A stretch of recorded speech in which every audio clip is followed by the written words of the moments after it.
Je te suivrai, Seigneur, mais laisse-moi d'abord faire mes adieux aux gens de ma maison.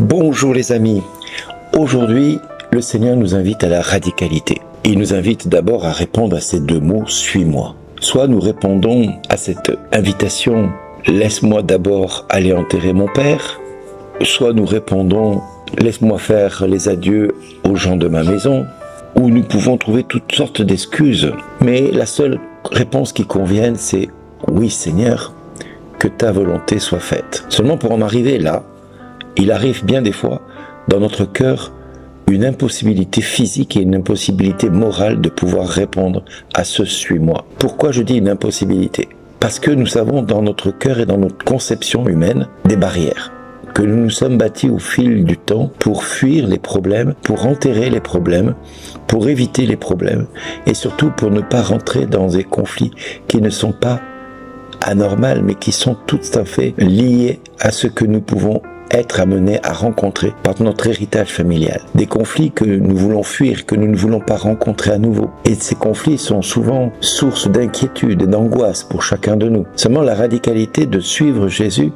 passe aussi par cette réponse que Thérèse de Lisieux, dont nous fêtons aujourd'hui la fête, et je souhaite une bonne fête à ma fille Thérèse, puisqu'elle porte le prénom de la sainte. Thérèse de Lisieux disait « Seigneur, que m'importe que je vive ou que je meure, l'essentiel pour moi est de te plaire. » Et toute la simplicité de Thérèse se trouve dans ces quelques mots pour nous faire comprendre que l'amour qui est de suivre le Christ passe aussi par une forme de radicalité qui nous impose de répondre présent à l'amour du Christ qui nous dit « suis-moi ». Cette radicalité peut faire peur à beaucoup de personnes, mais cette radicalité c'est d'être capable d'accomplir.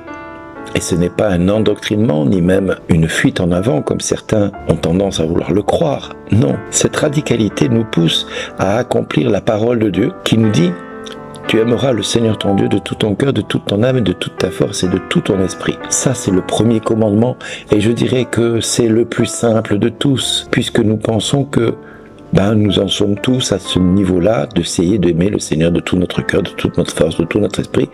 Bref, de tout notre être. Mais le Seigneur rajoute « mais tu aimeras ton prochain comme toi-même ». Et là, ça commence à poser problème. Parce que qui est notre prochain? Notre prochain, c'est notre frère, notre sœur, notre père, notre mère, nos enfants. Jusque-là, ça peut aller dans certains cas. Ça peut être compliqué dans certains d'autres. Mais en même temps, ça peut être notre voisin de palier, qui est insupportable, qui fait du bruit tous les jours, qui fait du bruit toutes les nuits, qui ne sait pas vivre en communauté, qui ne sait pas être correct avec ses voisins et qui devient insupportable. Et Jésus nous demande de l'aimer comme il est. Là, cela peut poser un problème de l'aimer comme nous nous aimons. C'est-à-dire nous sommes capables de nous respecter, de prendre soin de nous. Et le Seigneur nous demande de prendre soin de lui de la même manière que nous prenons soin de nous. Là, ça commence à devenir compliqué. Puis alors, si cette personne a la fâcheuse manie de vouloir vous faire du tort et de dire des choses fausses sur vous, de dire des choses mal contre vous, de faire du tort à tous égards, alors là ça devient archi compliqué parce que Jésus nous dit aimez vos ennemis. Il nous dit aussi souhaitez-leur du bien, pardonnez à ceux qui vous persécutent, souhaitez-leur du bien et pardonnez à ceux qui vous persécutent. Tu aimeras ton prochain comme toi-même, ça va jusque là.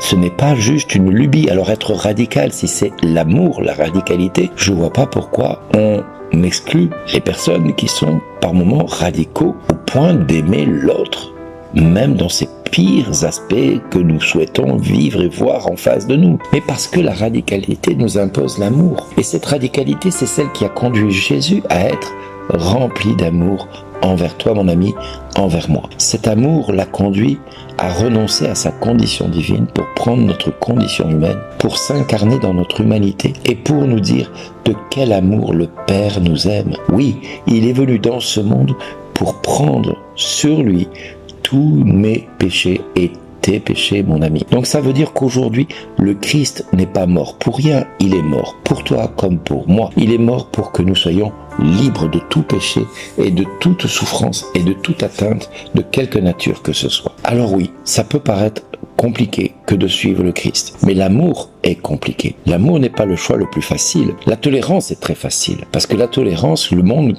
nous invite à avoir, ça limite à ce que je suis capable de tolérer ou pas de telle ou telle personne. Par exemple, une personne qui me ferait du tort, je peux la tolérer jusqu'à que ce tort se limite qu'à des choses très lointaines. Mais le jour où ce tort va se poser de plus en plus présent dans mon cœur et dans ma vie, dans ma chair, alors là, je vais devenir peut-être rebelle et je vais peut-être refuser cela. La tolérance s'arrête à un moment. Alors que le Christ nous invite à l'aimer et qu'à l'aimer. Alors c'est certain, ça peut poser problème à certains. Et le fait que nous enseignions cela autour de nous, il est certain que le monde n'est pas fait pour entendre ce genre de paroles. C'est œil pour œil, dent pour dent. Et le monde n'a pas changé beaucoup de cette doctrine-là. Or, le Christ nous invite à aimer nos ennemis. Alors, souhaitez du bien et à pardonner à ceux qui nous ont fait du tort, comme le Christ nous a pardonné du haut de la croix.